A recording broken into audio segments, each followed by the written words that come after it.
لا لا لا لا، اكيد ما حصلش ومش بيحصل كده. يا اخي فكر في حاجة تانية. الانكار، الحجة اللي اهلكت الاخرين.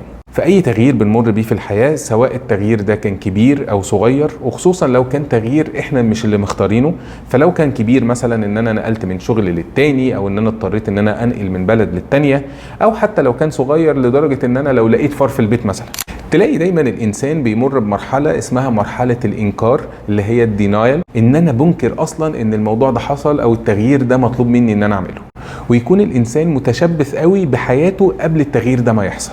وكل ما فتره الانكار بتزيد، كل ما قدرتي على التعامل مع التغيير ده بتقل. طب اعمل ايه علشان اتخطى موضوع التغيير ده؟ حل الموضوع ده ببساطة هو المواجهة والاعتراف ان التغيير ده او الموضوع ده فعلا بيحصل في حياتي. النقطة التانية، ابدأ اركز في الحاضر، اركز في الواقع اللي انا فيه، في تصرفاتي. طب هعمل ايه؟ اتصرف ازاي مع التغيير اللي حصل حواليا ده؟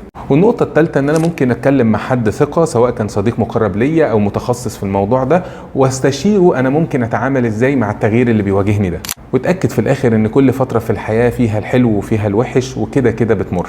مهم بس الواحد ان هو يركز شوية علشان يشوف الحلو في الامور.